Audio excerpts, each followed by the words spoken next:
इस लोकसभा क्षेत्र के संयोजक आदरणीय बबलू भगत जी से कि श्री बाबूलाल मरांडी जी का अंग वस्त्र देकर उनका स्वागत और अभिनंदन करें। कि झारखंड राज्य में हम सब लोग खड़े हैं।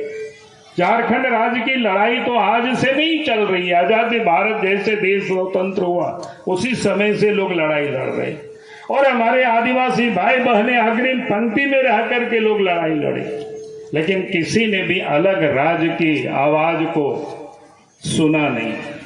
देश में 60 साल तक तो कांग्रेस की राज रही और कांग्रेस पार्टी में भी पंडित जवाहरलाल नेहरू देश के प्रधानमंत्री रहे, श्रीमती गांधी प्रधानमंत्री रही, राजीव गांधी प्रधानमंत्री बने, नरसिंह राव प्रधानमंत्री बने। झारखंड मुक्ति मोर्चा के नेता शिबू सोरेन लोगों ने क्या किया? अलग झारखंड राज्य नहीं बनाया, उन लोगों के साथ मिल करके पैसे लिए, ये पूरा दुनिया जानता है। और इसलिए मैंने लोगों से कहता हूं कि अलग राज्य और झारखंड के लोगों की भावनाओं का किसी ने भी कोई सम्मान नहीं किया, बल्कि भावनाओं को लोगों ने कुचल दिया। और जब 1998 में भारतीय जनता पार्टी के नेतृत्व में, अटल बिहारी वाजपेयी जी के नेतृत्व में दिल्ली में केंद्र में सरकार बनी, 1998 में सरकार बनी, 1999 में सरकार बनी और 15 नवंबर 2000 को झारखंड राज्य उन्होंने बना दिया। और इसीलिए मैं आदिवासी और यहाँ के झारखंड वासियों से मैं यही निवेदन करता हूँ, जिस पार्टी ने, जिस नेता ने झारखंड की भावनाओं का सम्मान दिया है, हमें उस पार्टी को साथ देना है, उस पार्टी को हमें जिताना है। यहाँ से हम यही कहने के लिए, यही निवेदन करने के लिए आया हूँ।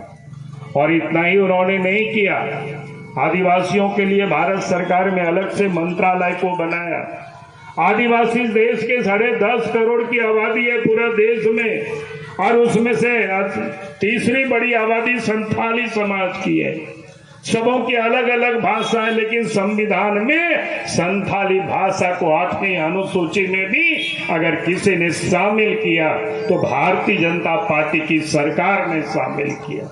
और इसलिए मैं आज आप सब लोगों से कह रहा हूं, आज अगर इस देश के प्रधानमंत्री नरेंद्र मोदी जी है तो नरेंद्र मोदी जी के मंत्रिमंडल में 1, 2, 3 नहीं बल्कि 8 मंत्री को मंत्रिमंडल में जगह मिला है आदिवासी भाई और बहने को।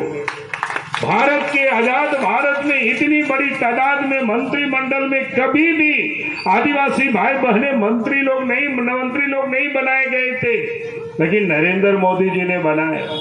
और इतना ही नहीं, आप सब लोगों ने नाम सुने होंगे देश के राष्ट्रपति द्रौपदी मुर्मू जी का। श्रीमती द्रौपदी मुर्मू जी इसी झारखंड में राज्यपाल थी और आज वो देश के पहला व्यक्ति है, यानी राष्ट्रपति बनी है, महिला राष्ट्रपति, आदिवासी राष्ट्रपति, संथाल राष्ट्रपति। अगर किसी ने कोई सम्मान दिया तो भारतीय जनता पार्टी की सरकार ने सम्मान दिया, नरेंद्र मोदी जी ने उसको सम्मान दिया। और इसलिए मैं आप सब लोगों से यही कहने के लिए आया हूँ, जो भारतीय जनता पार्टी के नेता नरेंद्र मोदी जी जो आदिवासियों की मान और सम्मान देते हैं, तो हमें भी उनको साथ देना है, हमें भी उनको सहयोग देना है। यही निवेदन और यही अपील करने के लिए मैं आप सब लोगों के बीच में आया हूँ। विकास योजनाओं में सरकार कमीशन लेती है, वो कैसे समाप्त होगा, वो भी इन्हीं को हटा करके हम समाप्त कर सकते हैं। मैं आप सब लोगों से कह रहा हूं कि आप तो इस राज्य की जो सरकार है वो खुद ही लूटने में लगी हुई है। कोयला को लुटवा रहे हैं, बालू को लुटवा रहे हैं, पत्थर को लुटवा रहे हैं, लोहा को लुटवा रहे हैं। आप लोगों ने देखा होगा कि अगर नदी नाला से आप ट्रैक्टर में अपने घर बनाने के लिए भी बालू लेकर के जाएंगे तो पुलिस वाले पकड़ लेते हैं। पकड़ते हैं कि नहीं पकड़ते हैं बताओ? फिर वो केस करेंगे। नहीं तो आप हरा हरा नोट दीजिए तब आपको छोड़ेंगे। यही होता है ना। अब बताओ भाई, आपको बालू भी नसीब नहीं है यहाँ के लोगों को। हमने विधानसभा में बार बार सरकार से कहा कि भाई जो गांव घरों में लोग घर बनाते हैं, छोटे छोटे ट्रैक्टर से उठा के लोग ले जाते हैं, उनके ऊपर आप मत केस करिए। आप जो राज्य का बॉर्डर है वहां चेक पोस्ट लगा दीजिए, जो दूसरे राज्य को बालू लेकर के लोग जाते हैं उनको पकड़िए, उनको जेल में डालिए। लेकिन ये सरकार ये उल्टा करती है। वहां तो उन लोगों को ले जाने देते हैं जो कि उससे पैसा मिलता है, अपना तिजोरी वो भरते हैं, और यहाँ जो गरीब लोग ट्रैक्टर से अपने मकान घर बनाने के लिए ले जाते हैं उसको वो पकड़ते हैं। हमने कहा कि भैया आप याद करो उस दिन को जब झारखंड राज्य बना था और जब बीजेपी की सरकार थी तो सारे बालू घाट उस समय फ्री था, कोई किसी को पकड़ने वाला नहीं था। जब से इस प्रदेश में हेमंत सोरेन की सरकार बनी तभी ये बालू में ये समस्या पैदा हुई।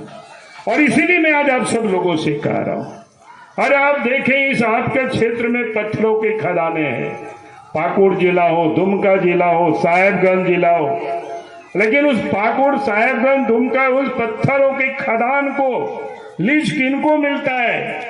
दिल्ली वालों को मिलता है, मुंबई वालों को मिलता है, पैसे वालों को मिलता है, यहां तक कि उनके प्रतिनिधि को मिलता है, उनके सलाहकार को मिलता है, उनकी पत्नियों को मिलता है। जिनके जमीन पर पत्थर है उन बेचारे को कुछ भी नहीं मिलता है।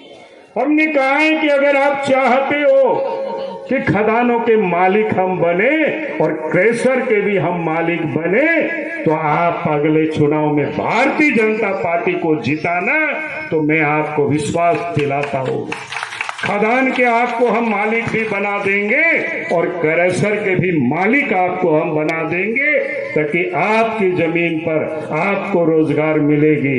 यही मैं आज आपसे निवेदन कर रहा हूं। और नहीं तो हेमंत सोरेन, अभी तो हम आ रहे हैं लिट्टी क्या कहते हैं हमारा महेशपुर विधानसभा से, वहां बसंत सोरेन ने 300 बीघा जमीन लीज पर लिया है। कुछ मुंबई के लोग हैं, कुछ दिल्ली के लोग हैं, और बसंत सोरेन भी, हेमंत सोरेन भी उसमें शामिल है। आप लोग कभी जानते हो कौन पहाड़ है जी? खक्सा की क्या? खक्सा पहाड़ जाकर के देख लो। ने कहा कि अजीब है स्थिति भाई, यहाँ के लोगों को दिलाते, लेकिन वो तो किसको दिला रहे हैं?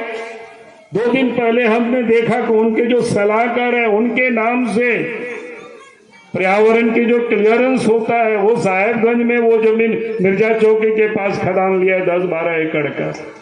भाई ये अपने लोगों के नाम से सब कुछ लूट रहा है। आपको साथ देना है, भारतीय जनता पार्टी को सहयोग करना है, नरेंद्र मोदी जी को साथ देना है। यही निवेदन, यही अपील करने के लिए मैं आया हूं। आज इस झारखंड प्रदेश की क्या हालत है आप सब लोग देख रहे होंगे।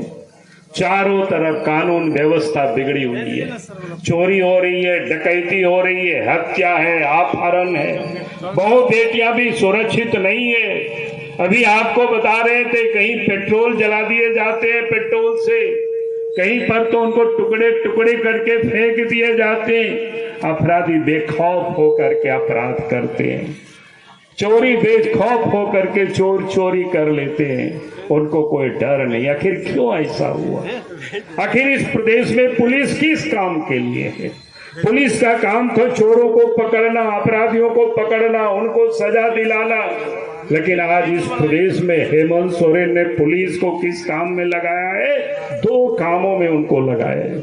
अगर सरकार की आप विरोध करेंगे तो आपके ऊपर पुलिस वाले केस करके आपको जेल में डाल देंगे, और नहीं तो फिर पुलिस वाले वसूली में लगे हुए हैं, पैसे वसूल रहे हैं।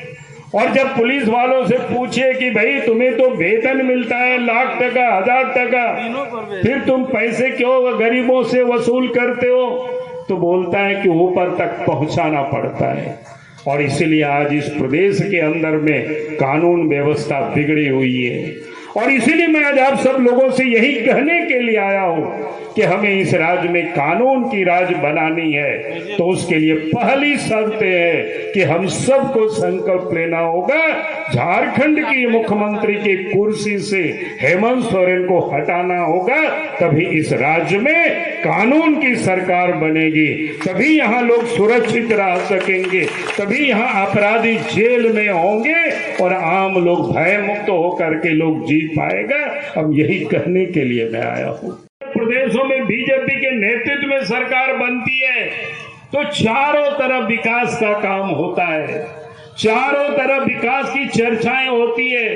कहीं सड़क बन रहा है, कहीं पीने की पानी की सुविधा हो रही है, कहीं कॉलेज बनाए जा रहे हैं ताकि गरीब के बच्चे भी वहां पढ़ाई कर सके, कहीं पर गरीबों को अनाज भी दिया जा रहा है। लेकिन जब कांग्रेस की जेएमएम की सरकार बनती है तो चर्चा क्या होती है? देश में, प्रदेशों में चारों तरफ लूट की, भ्रष्टाचार की चर्चा होती है, अपराध की चर्चा होती है। और इसीलिए मैं आज आप सब लोगों से यही कहूंगा कि अब याद करिए, पहले के पुराने लोग याद करते होंगे गांव घर आने जाने में कितनी दिक्कतें होती थी, सड़कें नहीं हुआ करता था। पहले लोग मेला देखने जाते थे, बूढ़े बुजुर्गों को याद होगा शादी ब्याह में पैदल कोसों दूर जाना पड़ता था। लेकिन अब क्या है, देश में प्रधानमंत्री पहले अटल बिहारी वाजपेयी जी बने, फिर आज नरेंद्र मोदी जी है। और पहले इस राज्य के अंदर में मुख्यमंत्री हम भी थे, रघुवर दास जी मुख्यमंत्री रहे, अर्जुन मुंडा मुख्यमंत्री रहे, तो झारखंड की गांव तक हम लोगों ने सड़कें पहुंचा दी। आज तो कहीं भी मेला देखने लोग जाते हैं, हाट बाजार लोग जाते हैं, शादी जात में जाते हैं, तो पैदल लोग नहीं जाते हैं, गाड़ी से लोग जाते हैं। जाते हैं कि नहीं जाते हैं बताओ?